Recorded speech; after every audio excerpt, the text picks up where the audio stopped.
लक्ष्मणपुर नाम का एक गांव था जहां के लोग बड़े ही सीधे साधे थे। वहां के सभी लोग प्रकृति से बड़ा ही प्यार करते थे। उस गांव में सोनू नाम का एक लड़का रहता था जिसकी उम्र 19 साल की थी। उसका स्वभाव सभी बच्चों से बहुत अलग था। सोनू हमेशा शांत गंभीर रहता था और वो हमेशा किसी न किसी रहस्य को ढूंढने की तलाश में लगा रहता था। एक दिन सोनू अपनी दादी की रखी हुई पुरानी किताबें देख रहा था। तभी उसे एक किताब के अंदर टूटे हुए पन्ने पर एक नक्शा बना मिलता है जिस पर कुछ मंत्र लिखे हुए होते हैं।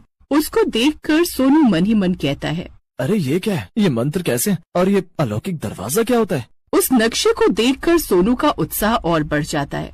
तो अब बस सोनू ने तय कर लिया था कि वो उस नक्शे को देखकर उस गुफा को ढूंढ निकालेगा। फिर अगली सुबह होते ही सोनू ने नक्शे वाली बात अपने दोस्त आंचल और अजय को बताई, जिसे सुनकर उसके दोनों दोस्त हैरान होकर कहते हैं, क्या अलौकिक दरवाजे की गुफा? ये सुनकर तो मुझे विश्वास ही नहीं हो रहा है कि ऐसी भी कोई गुफा होती है। विश्वास तो मुझे भी नहीं हो रहा है, पर सोनू कह रहा है तो बात तो सच्ची होगी। सच होगी नहीं, ये बात सच्ची है और मैं इस गुफा को ढूंढ कर निकालूंगा। बस तुम मुझे ये बताओ, इस गुफा को ढूंढने में तुम मेरा साथ दोगे या नहीं? सोनू की बात सुनकर आंचल और अजय कहते हैं, हाँ हाँ, हम जरूर तुम्हारा साथ देंगे। फिर थोड़ी देर बाद ही उस गांव का रहस्य ढूंढने के लिए वो उस नक्शे के सहारे अलौकिक गुफा की ओर निकल पड़े। रास्ते में घना जंगल था और रास्ता कठिन, पर तीनों साहसी थे और तीनों को घंटों पैदल चलने के बाद आखिरकार वो गुफा मिल ही जाती है। लेकिन उस गुफा के मुंह पर एक शिलालेख था जिस पर लिखा था कि जो व्यक्ति सत्य, साहस और करुणा से भरा होगा वही उस गुफा के द्वार को पार कर सकता है। तभी आंचल कहती है, अब क्या करें हम दोस्तों?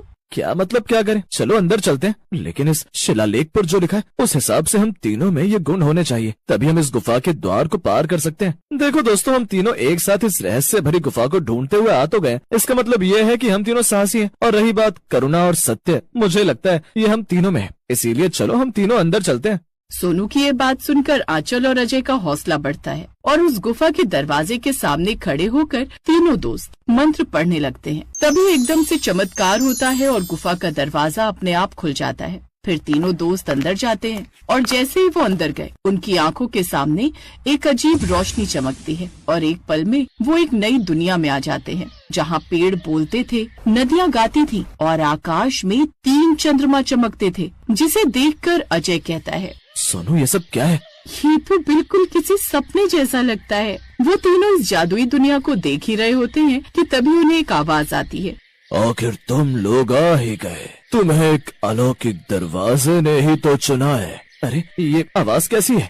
जैसे ही तीनों ने अपने पीछे मुड़कर देखा तो एक जादुई पेड़ उनसे बात कर रहा था। तुम में से किसी को भी डरने की जरूरत नहीं है, तुम तीनों यहाँ सुरक्षित हो।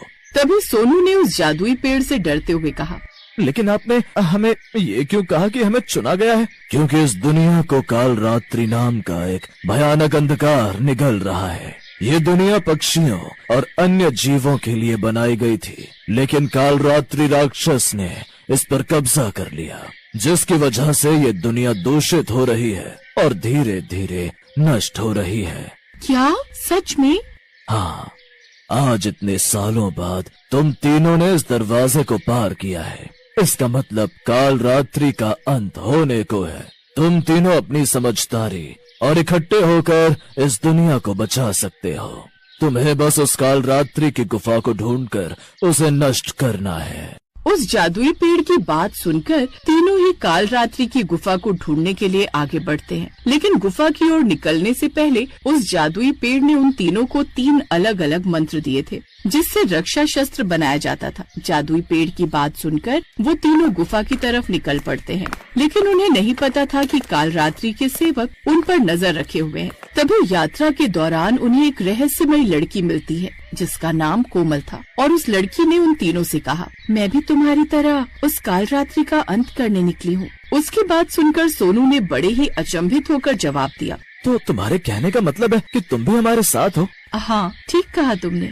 लेकिन हम तो तुम्हें जानते नहीं है, फिर हम तुम पर भरोसा कैसे कर सकते हैं? सोनू की बात सुनकर कोमल हड़बड़ा जाती है और वो सोचती है कि सोनू को क्या जवाब दिया जाए। उसे कुछ समझ नहीं आ रहा था। तभी उसकी आंखों में आंसू भर आते हैं, जिन्हें देखकर सोनू को उस पर दया आ जाती है। फिर सोनू ने सबको समझाकर कोमल को भी अपनी टीम में शामिल कर लिया। तुम सबका धन्यवाद, तुम सबने मुझे अपनी टीम में शामिल करके मेरा काम और आसान कर दिया है।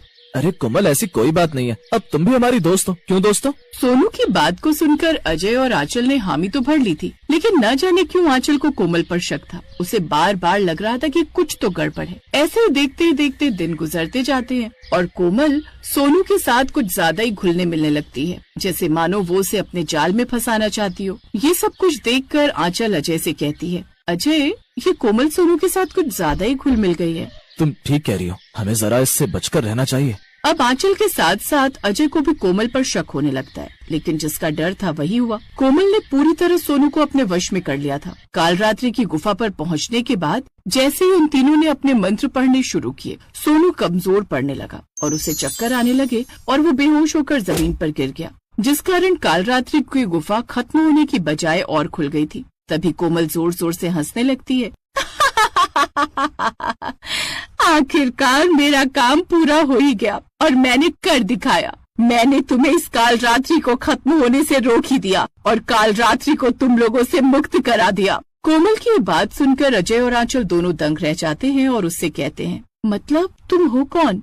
मैं काल रात्रि की सेविका हूँ, यहाँ मैं तुम्हें रोकने आई हूँ। कोमल की बात सुनकर सब परेशान हो जाते हैं और उन्हें कुछ समझ नहीं आता कि वो अब क्या करे। अब अंधकार चारों तरफ छाया हुआ था और कोमल भी वहाँ से भाग निकली थी। सोनू, अजय और आंचल को कोमल के विश्वासघात से बहुत ठेस पहुँची थी और थोड़ी देर बाद सोनू को भी होश आ जाता है, पर अभी भी उन तीनों ने हार नहीं मानी थी। दोस्तों, अब हम क्या करेंगे? कालरात्रि का अंधकार तो पूरी तरह से फैल चुका है। तभी सोनू अपने दोस्तों का हौसला बढ़ाते हुए कहता है, दोस्तों, घबराने की जरूरत नहीं है, चलो एक बार फिर से हम मंत्र पढ़ने शुरू करते हैं, हम अभी भी जीत सकते हैं।